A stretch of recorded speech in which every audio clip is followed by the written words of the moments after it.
Science lovers, welcome to bio with Vish. तो आज हम बात करने वाले हैं फर्टिलाइजेशन के बारे में। ठीक है, फर्टिलाइजेशन होती क्या है, जिसमें मेल गैमीट और फीमेल गैमीट क्या करते हैं, फ्यूज करते हैं टू फॉर्म जाइगोट। अबे मेल गैमीट और फीमेल गैमीट बन किस प्रोसेस से रहे थे, दैट इज गैमीटोजेनेसिस। फर्टिलाइजेशन भी क्या होती है, दो तरह की होती है, that is external and internal. External जो फीमेल की बॉडी के बाहर हो रही है, मान लो क्या है, एग ले हो रहे हैं वाटर में, हम इसमें एग्जांपल ले सकते हैं फिश की और एम्फीबियंस की।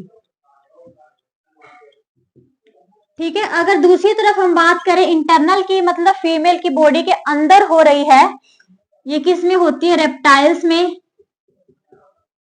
एव्स में और मैमल्स में। अब हम बात करेंगे मैमल्स में, दैट इज फर्टिलाइजेशन हम में, ह्यूमंस में कैसे होती है। अब सबसे पहले होती क्या है, जो स्पर्म है, स्पर्म को क्या है, मोटिलिटी प्रोवाइड होती है ताकि मूव कर सके। अब हमने देखा था स्पर्म मैच्योर कहां पे हो रहा था, एपिडिडिमस में। एपिडिडिमस में मैच्योर हो रहा है, उसको थोड़ी बहुत मोटिलिटी प्रोवाइड कर रहा है कौन, कुछ ग्लैंड्स जो एपिडिडिमस में प्रेजेंट होती है, सेमिनल वेसिकल और प्रोस्टेट ग्लैंड। इसको क्या समहाउ थोड़ी बहुत क्या प्रोवाइड करेंगी, मोटिलिटी प्रोवाइड करेंगी ताकि क्या कर सके, मूव कर सके। सीमन के अंदर खुद को क्या करवाता है, ट्रेवल करवाता है, क्योंकि सीमन भी क्या कर रहा था, मीडियम का काम कर रहा था। बट इसको ज्यादा हद तक मोटिलिटी कब प्रोवाइड होती है, आफ्टर इजैक्यूलेशन। जब ये मेल की बॉडी से बाहर आते हैं स्पर्म्स, ठीक है, तो क्या है, ज्यादा मोटाइल होते हैं। अब क्या होता है कि ओवम को फर्टाइल करने के लिए स्पर्म को बहुत सारी चेंजेस से क्या है, जाना पड़ता है। काफी सारी चेंजेस उसके अंदर आती है, जिसको हम क्या बोलते हैं, कैपेसिटेशन। अब कैपेसिटेशन में क्या होता है, क्या नहीं, हम सारी चीज डिस्कस करेंगे।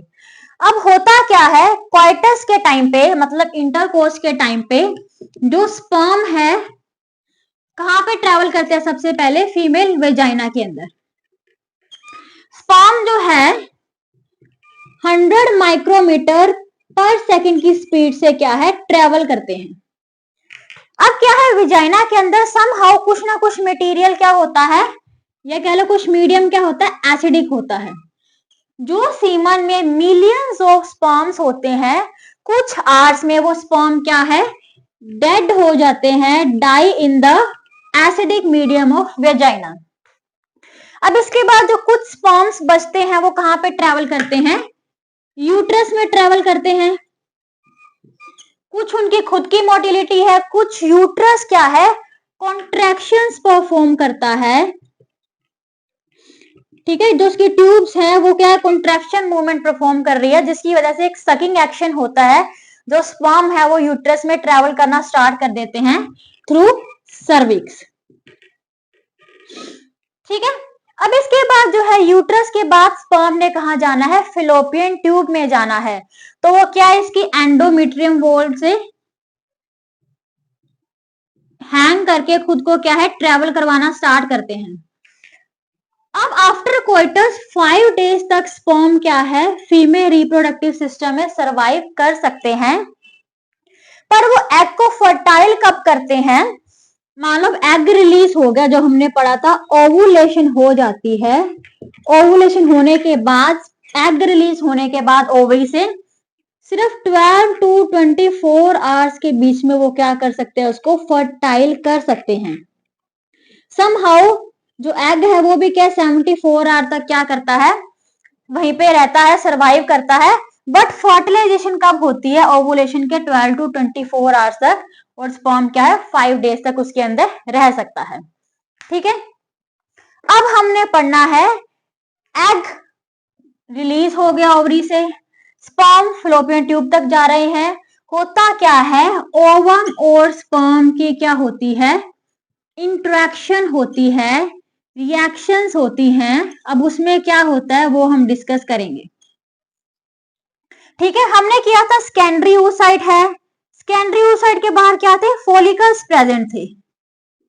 ठीक है, फॉलिकल्स प्रेजेंट थे जिसको हमने क्या बोला था, दैट इज कोरोना रेडिएटा।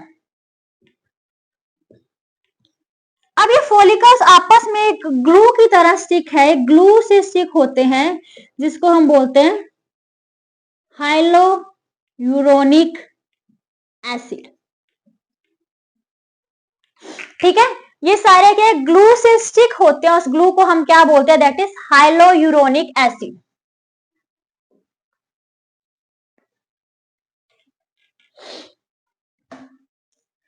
अब स्पर्म जब फेलोपियन ट्यूब के अंदर ट्रेवल कर रहा है तो फेलोपियन ट्यूब की ग्लैंड्स क्या रिलीज करती है, कुछ कैल्शियम आयंस रिलीज करती है ताकि जो स्पर्म मूव कर रहे थे उनकी जो मूवमेंट है वो क्या हो जाए, थोड़ी सी फास्ट हो जाए।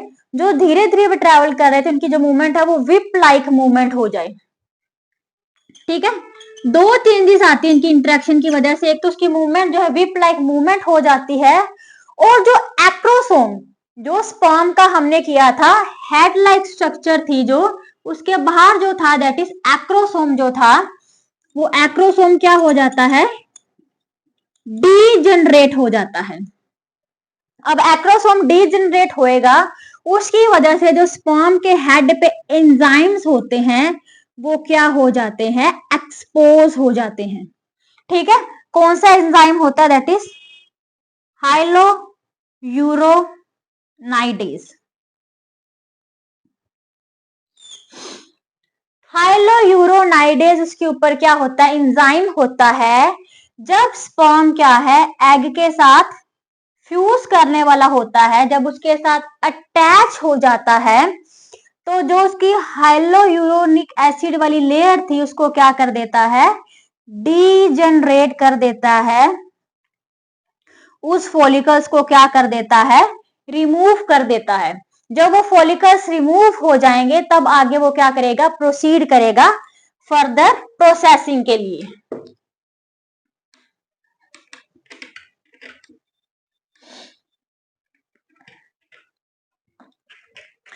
ठीक है, अब होता क्या है, स्पर्म जो है ओवम के साथ अटैच होना स्टार्ट हो गया।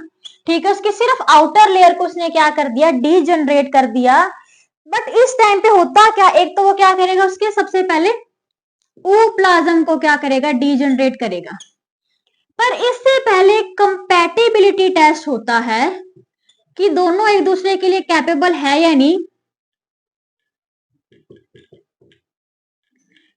ओवम क्या रिलीज करता है, हार्मोन रिलीज करता है दैट इज कॉल्ड फर्टिलाइजिंग, और स्पर्म क्या करता है, एक और हार्मोन रिलीज करता है that is called anti fertilising.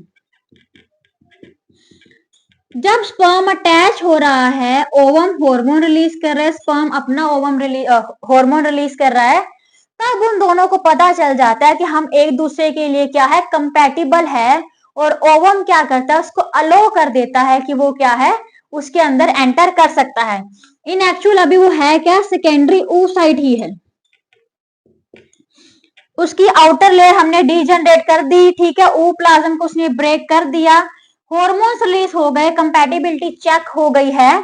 तो अब वो क्या है, स्पर्म सिर्फ एक साइड से क्या करेगा, ओवम के अंदर एंटर करना स्टार्ट कर देगा।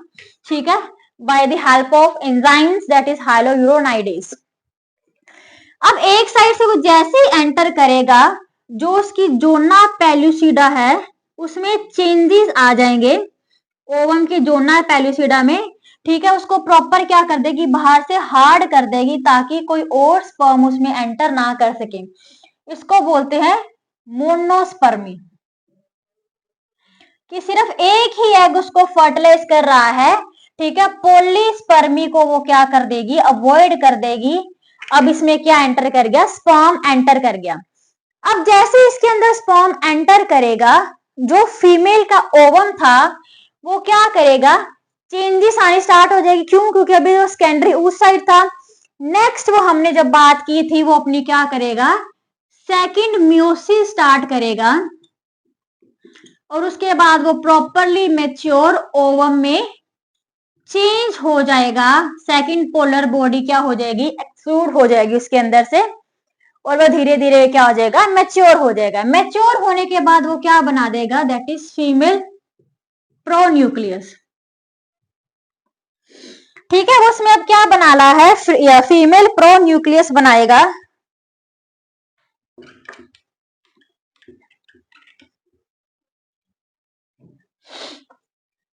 फीमेल प्रोन्यूक्लियस बनाएगा। अब जो हमने किया था, स्पर्म का हेड है, उसका मिडल पीस है, उसकी टेल है, ये सारी की सारी क्या है, हेड रीजन से सेपरेट हो जाएगी, और जो हेड रीजन था वो क्या बना देगा, मेल प्रोन्यूक्लियस बना देगा। मेल प्रोन्यूक्लियस और फीमेल न्यूक्लियस फ्यूज करके क्या बना देंगे, आगे जाइगोट बना देंगे, जिसके अंदर हमारे क्या है, मैटरनल कैरेक्टर्स भी हैं और पैटर्नल कैरेक्टर्स भी हैं। दोनों के 23 क्रोमोसोम अटैच होके हमारे अंदर क्या लेके आएंगे, वेरिएबिलिटी लेके आएंगे, वेरिएशंस लेके आएंगे, दैट इज 46 क्रोमोसोम्स हो जाएंगे हमारे अंदर, हम क्या हो जाएंगे, डिप्लॉइड। तो ये थी सारी की सारी बात फर्टिलाइजेशन के बारे में। इसके बाद अब हमारा जो जाइगोट बन गया, उस जाइगोट से क्या है, एम्ब्रियो बनेगा। वो हम बात करेंगे नेक्स्ट वीडियो में कि क्लीवेज क्या होती है, एम्ब्रियोनिक डेवलपमेंट कैसे होती है। Till then bye bye, take care and don't forget to subscribe to my YouTube channel. Bye bye students.